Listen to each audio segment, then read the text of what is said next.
Hi, this is Emma Sutherland. Join us on FX Medicine next week, where I'll be talking to naturopath and PhD candidate Jane Hutchins about cardiac disease in pregnancy and postpartum. Subscribe to us on your favourite podcast app and follow us on social media to make sure that you never miss an episode.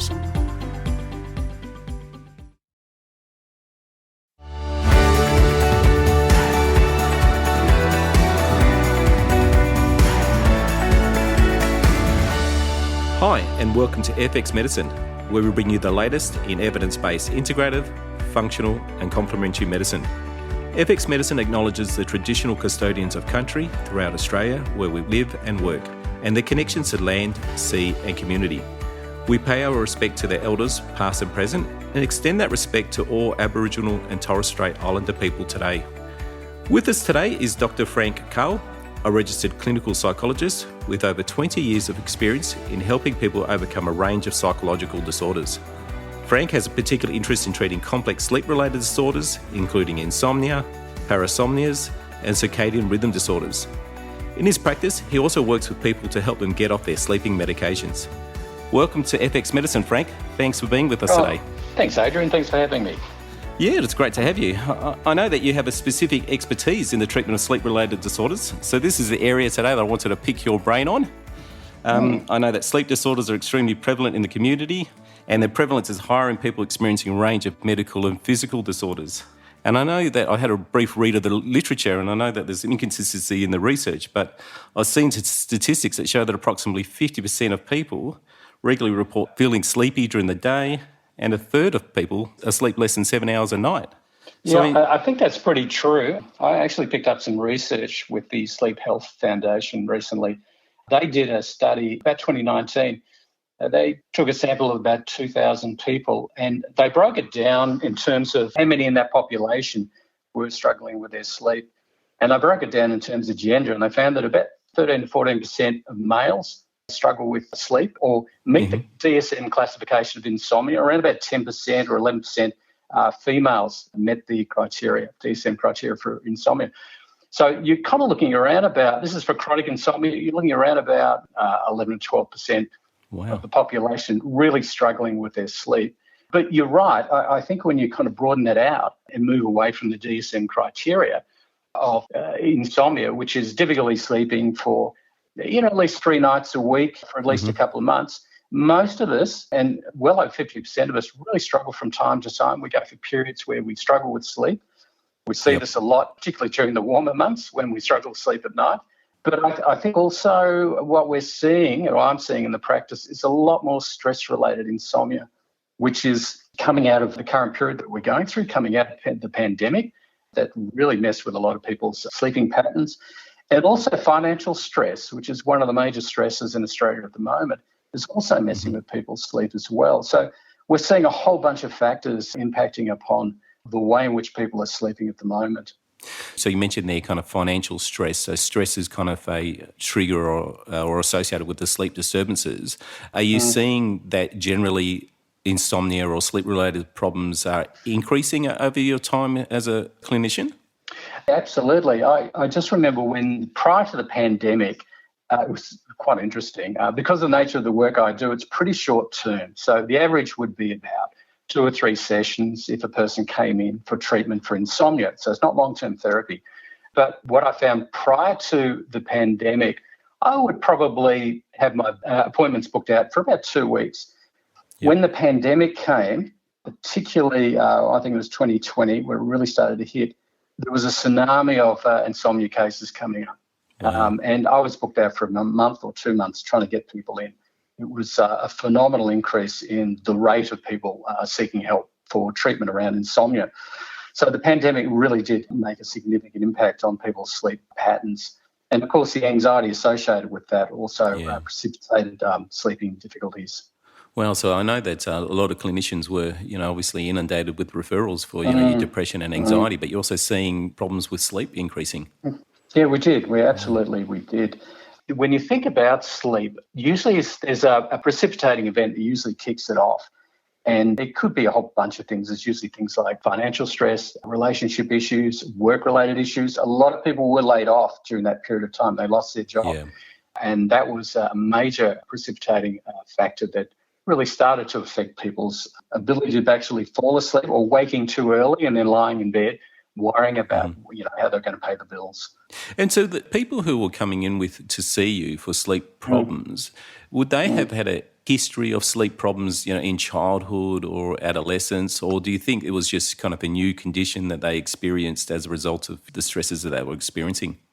Yeah, that's a really good question. I guess it could be broken up into two categories. You have people who, I guess, had difficulties long-term in relation to their sleep starting from childhood. And we see this a lot with neurological disorders like ADHD, autism spectrum disorder, where they've always had difficulties and they take that into teenage years and into adulthood. There's also a genetic component there as well. If the parents had difficulty sleeping or struggled with insomnia or circadian rhythm disorders, we often see that coming out in the children, and they often present as part of their long history associated with sleep. If I was to put a percentage on that, I would say probably about 40% of the people I see fall into that particular category, where they've struggled with their sleep for many, many years, and they've just decided to come at a particular point, decided to get help. But quite often what we see is we have good sleepers, great sleepers who are terrific sleepers throughout their life, as into childhood, teenage years. They'd go to bed, they'd put their head on the pillow and they'd go out like a light. And they would have a precipitating event. As I said, it could have been a stress-related event. It could be a loss of a job. It could have been marital conflict. We often see it with mothers, young mothers, who are great sleepers until the baby comes along. And after the birth of their child, they then start struggling with their sleep. So we have a lot of people who are great sleepers and then suddenly their sleep goes off and they get very, very anxious. And there's a lot of anxiety that's then tied in with that. That kind of perpetuates the insomnia. They get really worried. And then they start reading all the press about the impact that poor sleep can have on their mental health, their physical health and their longevity. And of course, that feeds into their anxiety, which continues to perpetuate their inability to fall asleep at a reasonable time or maintain sleep throughout the night. So with the people who were experiencing a more recent problem for them, as opposed to the people who have had a history of poor sleep, how successful are you in treating the more chronic sleepers as opposed to the ones who have it more as an acute condition? Equally successful. Oh, really? Wow. Yeah, equally successful. It's really interesting. The approach is a little bit different. When you've got the long-term sleep, people suffering from insomnia, a lot of them present in their 30s, 40s, 50s and 60s. And a lot of them have had a long history of sleeping medication. So we see people that they're on Stilnox, been on Stilnox for, let's say, 10, 20 years, temazepam, 10, 20 years, and their sleep is up and down, up and down. Their GP wants to get them off it. So when we sit down and start talking to them, what we find is that they have been making the same mistakes for the last 20, 30 years in relation to their sleep. So these mistakes kind of fall into the category of what we call perpetuating factors. So what are the mistakes that people make? Going to bed too early when they're not ready to go to sleep. So they're lying in bed for long periods of time, getting anxious about their ability to fall asleep. Or waking in the middle of the night and lying in bed for long periods of time, getting fretful and frustrated, or catching up on sleep, napping during the day consistently. So then when we target those perpetuating factors and tighten up their sleep, particularly around increasing their homeostatic sleep drive, what we often see is a miraculous turnaround within about a week or two. It's quite phenomenal. Then you get those that have had a brief onset of insomnia. And they're a little bit trickier because often what they present with is significant anxiety about their sleep. They're great sleepers, the sleep has gone off, and they have difficulty either initiating sleep or they wake in the middle of the night and they can't go back to sleep. So sleep onset and sleep maintenance insomnia. And with that, they bring, as I said, an enormous amount of anxiety. They go to bed every night with a degree of uncertainty, and of course uncertainty loves anxiety or vice versa. So they often get into bed. They have what we call a conditional arousal response, where the brain no longer associates the going to bed with the degree of certainty that they used to rely on. And they lie there thinking, well, I get to sleep tonight. And of course, their cortisol levels start to spike up and they start to get anxious. They start clock watching and they start worrying about their capacity to function the next day. And of course, that feeds into it. And then they start developing a pattern of either difficulty falling asleep each night or waking for long periods during the night. So with that class or that group, I'm often dealing with the anxiety associated with it. So we have to address their anxiety about not falling asleep. But they're two different angles that we approach when treating insomnia. In terms of you've mentioned sleep onset, so the difficulty falling asleep, and then sleep maintenance, the difficulty kind of staying asleep. Is it a 50-50 split? Do you think that, in your experience, are you having more people with one as opposed to the other, or how's your practice looking? They generally fall into three categories. Those people that have difficulty falling asleep or initiating sleep. But once they're asleep, they generally stay asleep. So that's what I would call sleep onset insomnia. The other one is sleep maintenance insomnia, or middle insomnia. This is where people can fall asleep okay, but they tend to wake about the same time every night, and they could be up for about an hour or 2 hours, even 3 hours, and then they fall asleep before the alarm goes off. And the last group is what we call early morning waking. So early morning waking is where they can fall asleep throughout the night, but they wake about 3 or 4 in the morning, they can't go back to sleep. So you've got three types of insomnia which require slightly different approaches, but we address it in the same sort of theme. Now, sometimes you can get people with the trifecta. They have sleep onset, middle insomnia, and early morning waking. It varies across the week. But generally, we see it in those three formats.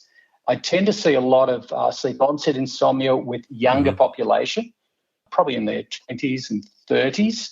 We see a lot of that. Sleep maintenance, I see a lot in the older populations. And early morning waking, I see a lot with people who are often working and are in stressful jobs, and they wake and their brain switches on and they just can't switch it off. They think about the next day. They get in a bad habit of sort of lying there thinking about work and thinking about issues, and then they start looking at the clock and start calculating how much time they've got left to get up. And that, of course, starts feeding into their anxiety and makes it more difficult to get to sleep. And so you mentioned that for some people who have difficulty falling asleep, there's that worry about falling asleep and the anxiety around falling asleep. And when you talk about kind of sleep onset, are any other causes that you think are going on with sleep onset insomnia? No, it's 99% of the time, as long as there's no pain involved. Pain can be a big issue, but 99% of the time it's anxiety. Absolutely anxiety. It's the question, will I get to sleep tonight? And they start thinking about that during the day. They start thinking about that in the evening. The best example I often give to clients that I'm working with, it's a little bit like being bitten by the backyard dog. You used to be friends with the backyard dog, who would greet you every day when you come home from work, and very friendly, but all of a sudden turns on you and one day it bites you. And you think that's strange. And then the next day you go through the back gate and it bites you again.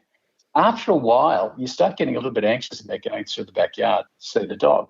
And in the same way, people get very, very anxious after a while if they find that they have night after night where they struggle to fall asleep. And this is where they start to turn to sleeping medications, which is a bit of a slippery slope. But it does create an enormous amount of anxiety for people who struggle to fall asleep, particularly if they were great sleepers prior to the insomnia developing. What about then for people with sleep maintenance? Do you think it's anxiety there too? No, it's frustration. It's really interesting. Frustration, absolute frustration. Yeah. It's really interesting. You ask them, are you anxious when you go to bed? And they go, no. And they go, how do you feel when you wake at 2 o'clock on the dot? And they go, frustrated.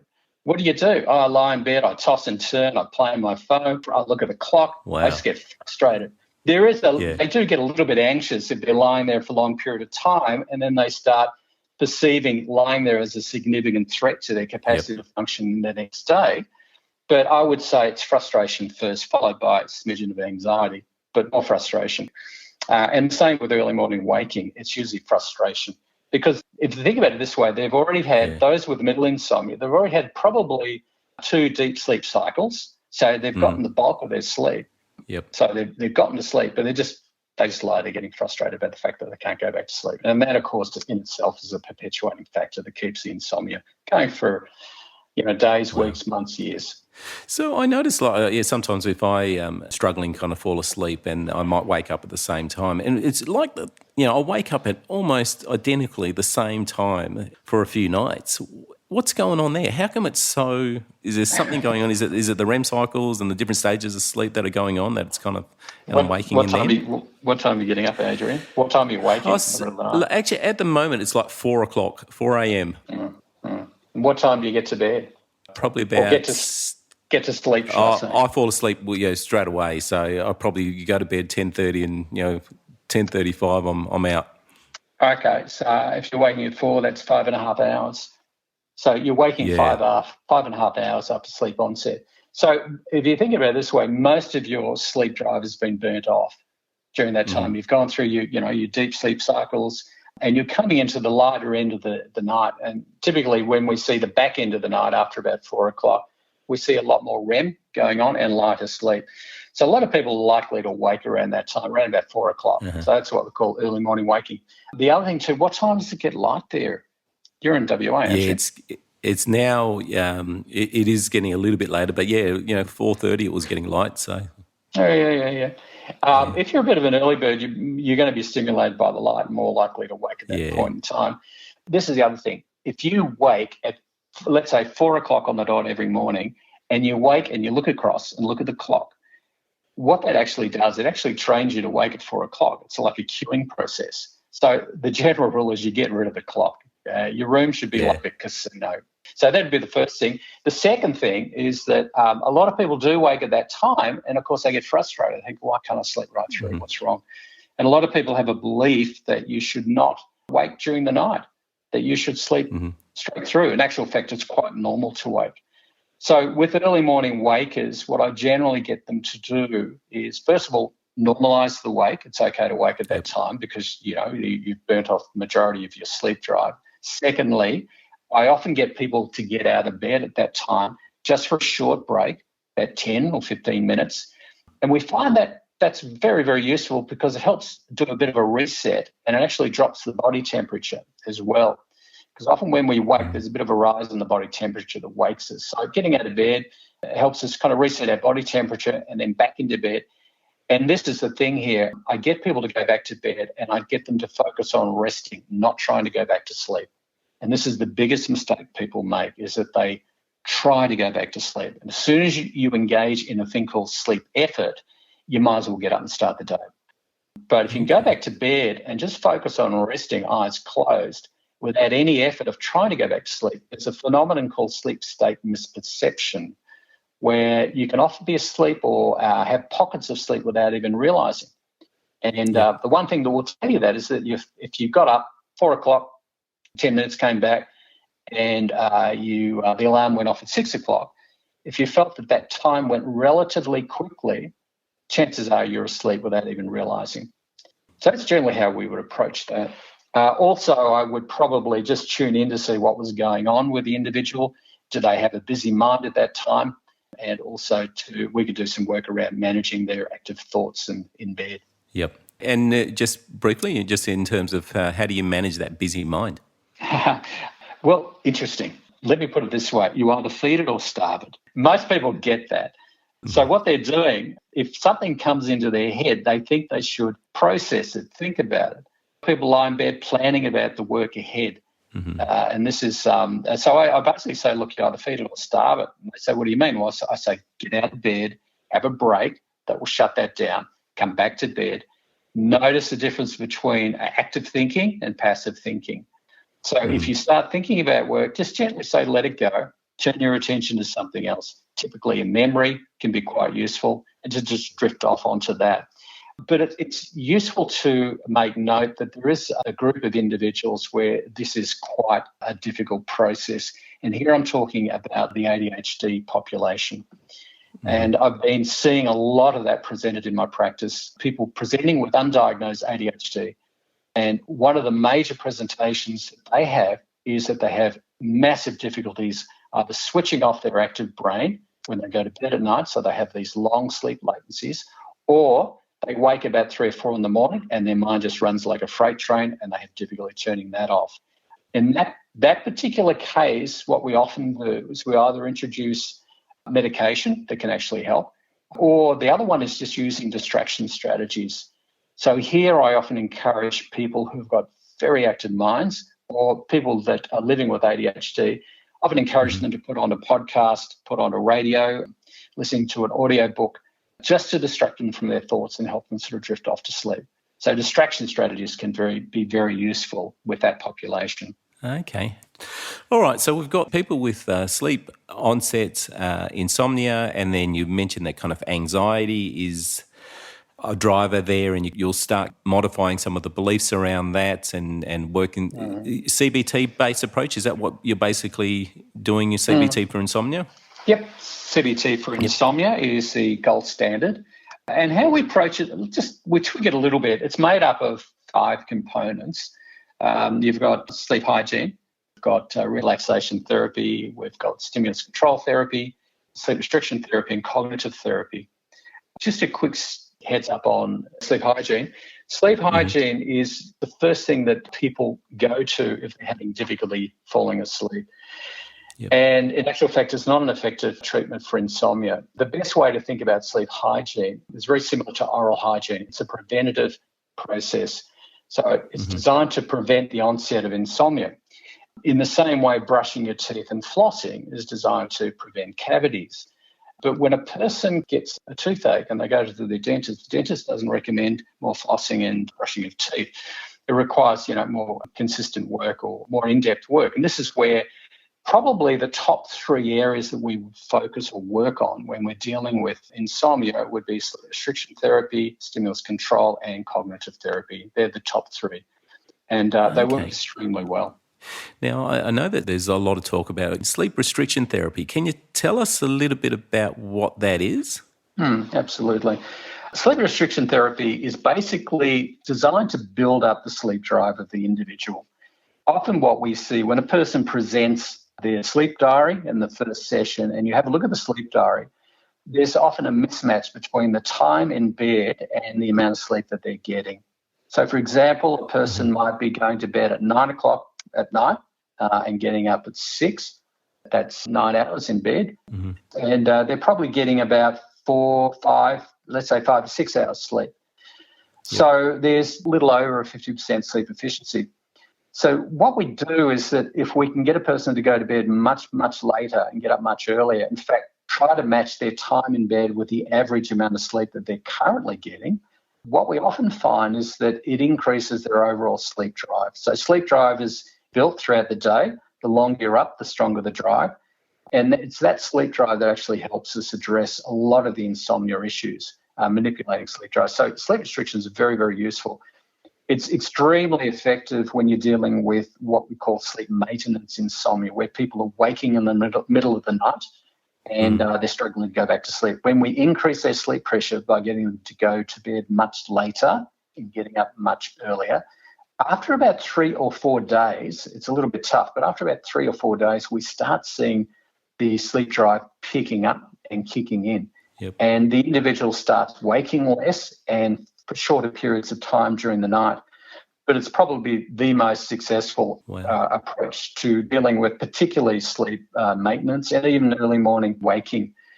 Sleep restriction can also be very useful for sleep onset insomnia, but get a little bit careful about that because there's massive levels of anxiety there. So getting a person to go much later, they often struggle with that, and that can actually increase their anxiety. So what we generally do, unless they're going to bed at ridiculously early times, what we generally get them to do is go to bed at a reasonable time, get up at a reasonable time. But if they're having difficulty falling asleep, we then introduce stimulus control therapy, which is getting them, if they haven't fallen asleep, within a reasonable period of time, and I'm not putting a timing on this like 20 minutes, it's when they get into what I call a negative state, we get them out of bed for a period of time. There's 2 schools of thought here. The first one says you get them out of bed until they're actually dead tired, falling off the chair, and you get them back into bed. I've often had a lot of success with getting people out of bed for a short period of time, for about 10 or 15 minutes, just to kind of reset, drop their body temperature back into bed, and then rinse and repeat as required. And I find that's quite useful in breaking that pattern of I go to bed, I don't sleep, to I go to bed, I eventually fall asleep. So stimulus control is often used in conjunction with moderate levels of sleep restriction therapy for sleep onset insomnia, but definitely sleep maintenance insomnia and early morning waking definitely responds very well to sleep restriction therapy. Okay. I've got a couple of questions. The first one is, so you said sleep restriction, so you get them to go to bed later. Is it always, with sleep restriction, always going to bed later? Can you do the reverse where they get up earlier? So they go to bed, say, 10 p.m. and wake up at 3 a.m.? It's often been up for negotiation. For example, if we came to the conclusion with a client that their average sleep is around about 5.5 hours, and we agree, I want you in bed for, say, 6 hours, they can negotiate that. They can do, say, 12 to 6. They can go to, 11 to 5 or 10 to 4. So, yeah, absolutely. It's to do with the time in bed is what we're looking at here. So it doesn't really matter what time you schedule that. Doesn't matter. Okay. And second question, you said they get up, and so maybe they get up for 10 minutes or so. Do you get them to do anything in particular? No, my standard line is get up and go down to the kitchen and stare at the dog, assuming that they've got a dog. And they go, oh, I don't have a dog. I say, well, you have to get a dog to do this exercise. No, I basically just say, so you get them to buy a dog. So you do some pet therapy too then, do you? That's the one. Yeah, terrific. No, I just get them to just go downstairs. They go down to the kitchen. Well, now you're going to get them to buy another house too if they don't have a two-storey house. Oh, wow. Okay. So many conditions to get your sleep. Oh, my God. I get them to go down and just sit quietly. That's all. Just sit quietly. I get them maybe to put the range hood on, keep the lights down low. That's important. I usually don't get them to read or play on their phone. Just sit quietly, maybe a glass of water, shuffle around for a bit, and when they're ready, usually about 10 or 15 minutes, head back to bed. Often that works. If they're really struggling, sometimes I say stay out of bed until you're ready to go back to bed. But I often find a short break often helps. But the main thing here is when I get them back to bed, I get them to focus on resting and drifting rather than trying to get to sleep. Yeah, good point. And this is where we get into this whole area of sleep effort, where people will go to bed and they'll try to get to sleep. And as soon as you start trying to get to sleep, you've gone for all money. So our major focus is focus on resting and drifting. You could be asleep without even realising. But as long as you're lying there and you're relaxed, stay there. But as soon as you get into that negative state and you get frustrated and you're tossing and turning, I'd say get out of bed. And I just might add also, it's critical you get rid of the clock, particularly if people are struggling with their sleep. The clock and clock watching is a major kind of perpetuating factor that kind of feeds into their anxiety and their frustrations. Well, yeah, good. I know certainly with my clients, I often say to them, certainly in most things in life, if you try hard, you do better. But when it comes to falling asleep, trying hard is certainly not the way to go. You generally don't do that much better if you try too hard falling asleep. So you're dead right. Okay. You're dead right. That's the major area. In fact, I summarise the work that I do in 2 basic principles, and that is stop trying to get to sleep and stop worrying about not sleeping. And once they get their head around that, usually it resolves itself. Yeah. Now, you mentioned sleep diaries. Do you get everybody to keep a sleep diary? Yeah, I do. Sleep diaries are very, very helpful. I use a graphical one, where they just sort of draw a line, if you will, put a marker in terms of an arrow when they go to bed, and then sort of line when they thought they were asleep, a gap on the form where they thought they were awake, and so on and so forth, and an arrow when they perceived that they got up. And when you look at a sleep diary for 2 weeks and it presents it on a page, you see the pattern really quickly, and you get an understanding that sleep really does fall into a pattern. You're either sleeping well or you're not, but the pattern is really clear. You can either see that they have difficulty falling asleep, and it's not every night. You'll have 2 nights where they have difficulty falling asleep, and usually by the 3rd night, they have a good night's sleep. And then the next couple of nights are poor, and then the next 3rd night is usually a good night's sleep. And that's because of the nature of sleep restriction. So you get to see whether they're waking a lot during the night, for how long, whether it's early morning waking or whether it's sleep onset insomnia. So very quickly you get a visual. I get a visual, and I go, okay, I know where to go with this one and how to treat it. So they're very good. The other thing too is that people, in doing the sleep diary, they find it very interesting because they then see the pattern that they've been engaged in for many, many years. And that in itself can be very helpful in part of their education to get them starting to change their pattern or starting to address some of the perpetuating factors that are kind of feeding this pattern and has been for many, many years for some clients. So with the sleep diary, you've got obviously the timing of sleep and waking. Is there anything else that you get them to record in that sleep diary? No, the only other thing too is I get them to do a DAAS, Adrian. Okay, yep. A DAAS can be quite useful, a depression and anxiety and stress scale. If there's high levels of stress coming out of the DAAS or depression, we know depression and sleep have a bidirectional relationship. Depression can cause sleep and sleep can cause depression. That can give me an idea if there's any sort of comorbidities there that I need to address. When I get somebody who has difficulty sleeping, often I see this with early morning waking, and I have a look at their DAAS and their stress levels are very, very high, then leads to a conversation about what's happening in their work. And that often leads to conversations about managing the stress in their work life or home life. And when we reduce the stress there, that can have an impact on resolving some of the insomnia as well. So it's not only just obviously what you do when you fall asleep and how to deal with the thoughts about sleep, but it's also how you kind of manage your day and how you manage stresses and things like that. Correct. So sleep is an event that occurs within a 24-hour sort of cycle. And within that, you've got relationships, you've got work, you've got your general health issues as well. So it's useful to have a look at those areas as well to see how much of those are impacting upon sleep. But quite often, when we're dealing with sleep, it's quite discrete. Quite often I have people coming in who believe that their sleep is associated with a general anxiety disorder. But when you ask about their general life, are they anxious about other things? They say no. And they say, are you anxious about your sleep? And I say, yeah. And I've seen people that have never had a history of any mental health issues that have presented with significant anxiety, and it's all about their sleep. And it's the one thing in their life they can't control. And again, I see this a lot with people who are very good on the control scale. They're very good at controlling things in their life. They're very successful in their life because they've been very good at controlling their environment. But when their sleep goes off, they really fall like a pack of cards because their first response is to try and control sleep. And the way they tend to control sleep is they go onto the internet and they look at every sleep hygiene strategy in the book and they start applying it. So they start doing things they never did before, like warm baths, lavender on the pillow, turning the TV off at 8 o'clock, changing the wattage around the house of all the lights.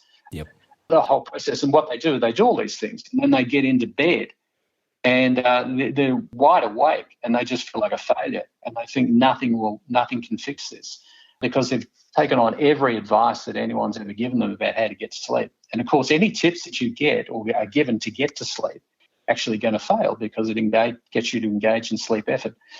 So what I generally do is if I have a person coming to me, the first thing I look at is what sort of sleep hygiene strategies that they've adopted. And basically I get them to scrap it, but usually it's over the top. And I get them to go back to what they used to do before the sleep problem started. And they find that often a great relief. Terrific. What about any medical tests? Are there any other assessments, tools that you'd recommend? Yeah, the other thing I'm looking for, when a person presents with sleep problems, you need to have a very open view about what might be going on. Because often sleep issues can be associated with other conditions like sleep apnea, restless leg syndrome, or periodic limb movement. And then you've got other conditions such as daytime conditions like narcolepsy, idiopathic hypersomnolence, which is the daytime sleepiness event. So when a person comes with problems sleeping and they talk about their difficulties during the day, their difficulties remaining awake during the day, it's important to kind of open up and get a sense of is there anything else going on. Often the referral base that I get is coming from a sleep physician. Now, it's gone through a GP. The person's gone to the GP having sleep problems. They're referred to a sleep physician. The sleep physician will then often do a sleep study to rule out sleep apnea, restless legs, periodic limb movement, narcolepsy, hypersomnolence. And if all those things are sort of clear, then it's considered as insomnia, then it's often referred to me and then I usually address the insomnia. But often they don't go via the sleep physician and have those sort of assessments or tests. So what I've got to be very careful if I'm dealing with somebody who's, let's say, for example, is waking a lot during the night or waking unrefreshed in the morning. I'll often ask questions about do they snore. Often I'll do an Epworth sleepiness test to identify their daytime sleepiness. And high scores in that may indicate a range of other conditions. So there are some tests that I do and assessments that I do. And if I sense that there's something else going on, I'll refer them off to the GP. I know certainly listening to this podcast, there's a lot of complementary medicine practitioners who listen to this podcast, and some of them would be doing testing, say, for cortisol, might be doing salivary cortisol testing, or they might do some melatonin. Do you ever do any of that? What are the pros and cons? Do you think any benefit in that? Oh, absolutely. That can be quite useful. It can help the person understand what's going on. We often do melatonin testing via saliva testing to work out a person's current circadian rhythm. That can be quite useful to see where the circadian rhythm is actually sitting, if they have an irregular sleep-wake cycle. So it certainly does play a role, particularly when you're dealing with more complex cases. Yeah. And would that be a single point you'll do as with the melatonin, or when would that be collected? Well, we were doing that a while ago when I was working down at the Monash Healthy Sleep Clinic.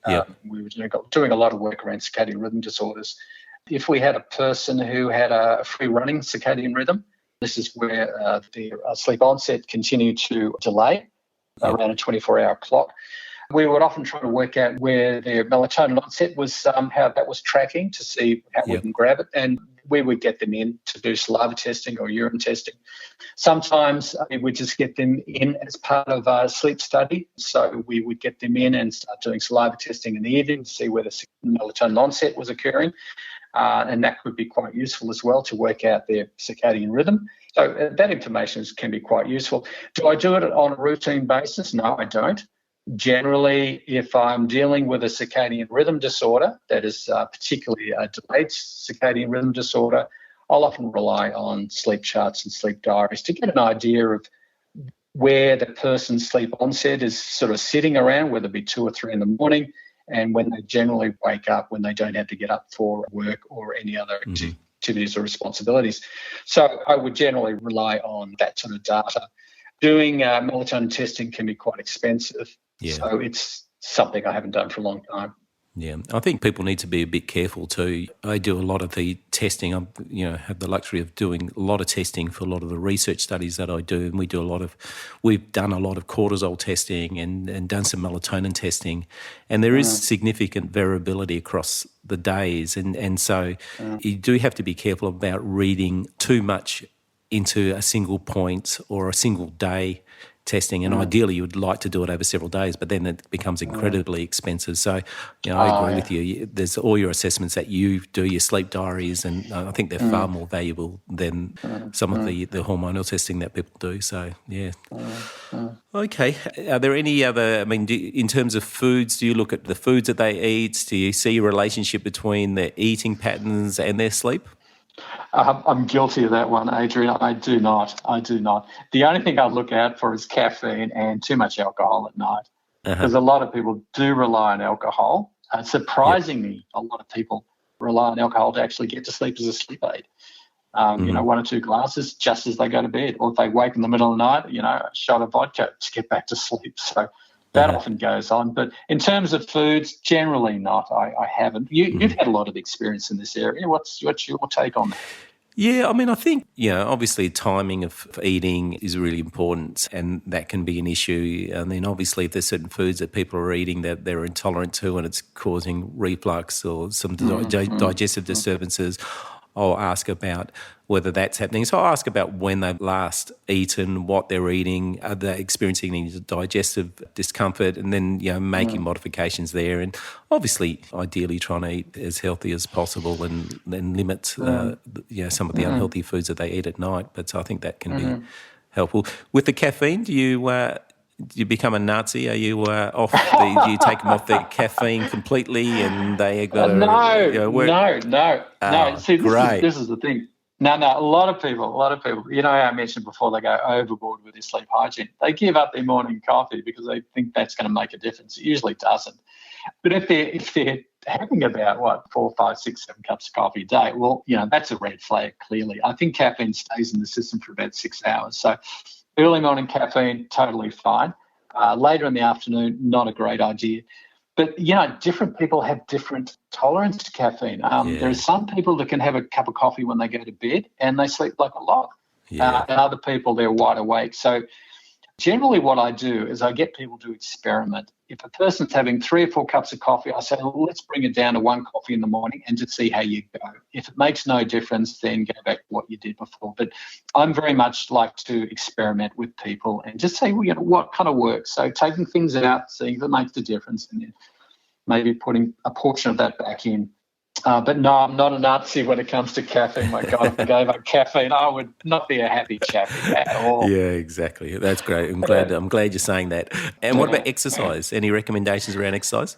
Yeah, exercise is great. Early morning exercise is great. Getting a lot of bright light therapy, bright light exposure that can actually help maintain regular sleep-wake cycles.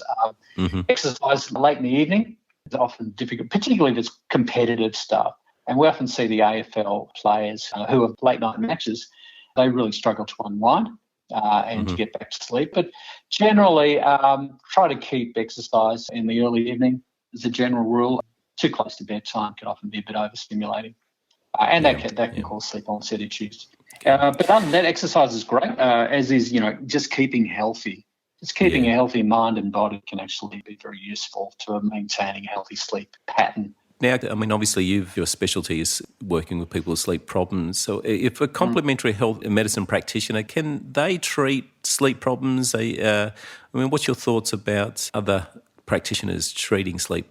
Absolutely. The only thing I would say is that, and I get this a lot in my practice, is that when a person's struggling with sleep, and GPs are guilty as this as much as anyone else, is their first line is to go for sleep hygiene.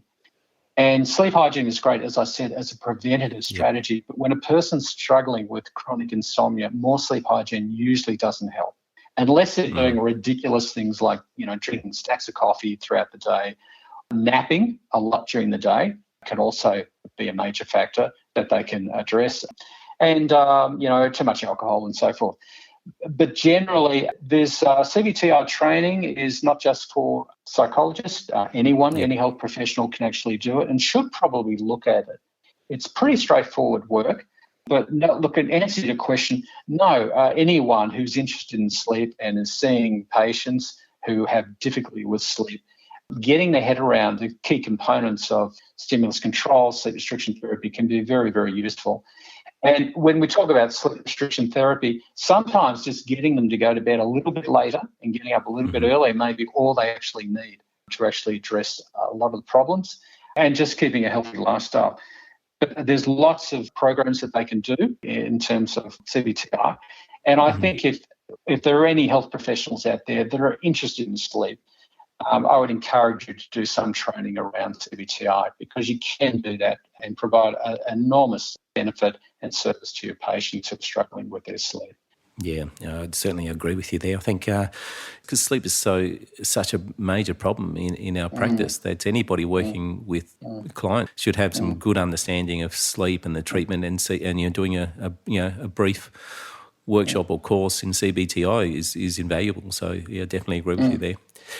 I know we're running out of time and I could keep going forever. Just one more question around melatonin. What are your thoughts about melatonin? Yes. Melatonin, I think, is overprescribed in terms of quantity. A lot of people think more is better. In actual fact, less is more when it comes to melatonin.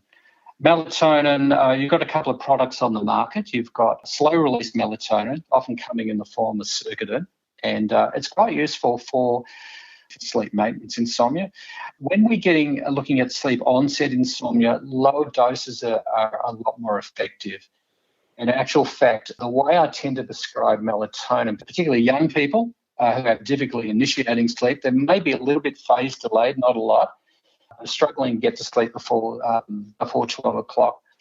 What I often do is I actually introduce 0.5 milligram, it's 0.5 milligram of fast-release melatonin, about 4 to 5 hours before their bedtime, and then 0.5 to 1 milligram about an hour before their bedtime. And we often see that produces amazing results in terms of building their sleepiness coming out to bedtime.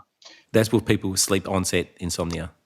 Yeah, very much so. Yep. Yeah. Sleep maintenance, slow release is quite useful, but less is more. I've seen people on 5, 10, 20 milligrams of melatonin, and they all repeat it makes no difference.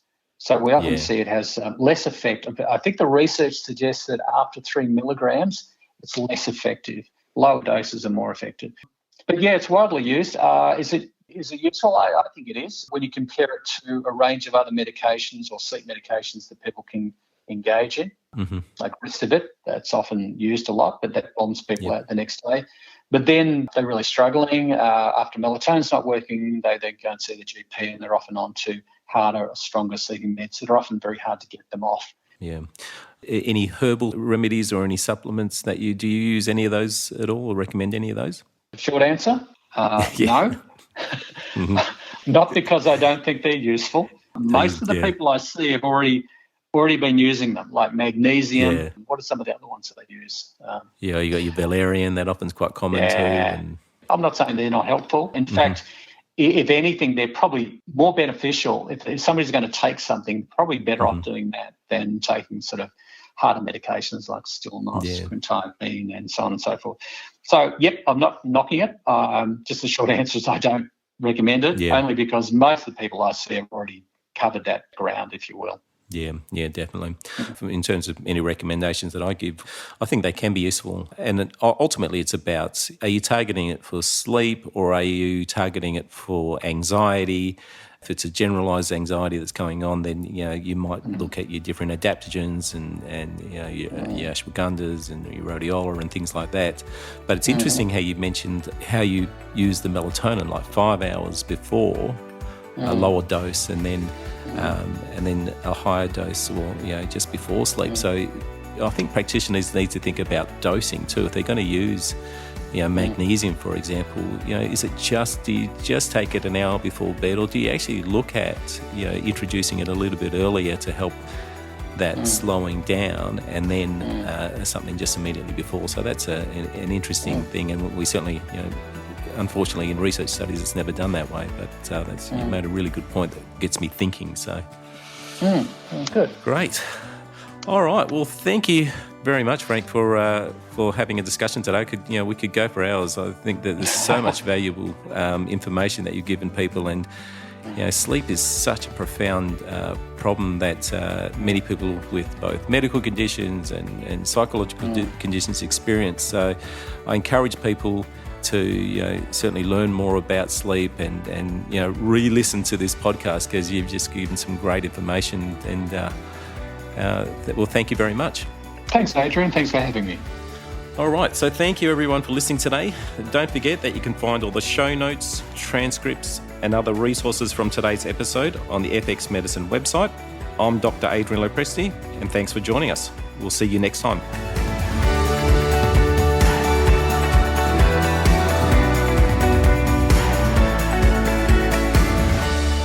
This podcast is intended as healthcare practitioner education only, and it is not a substitute for medical advice, diagnosis, or treatment.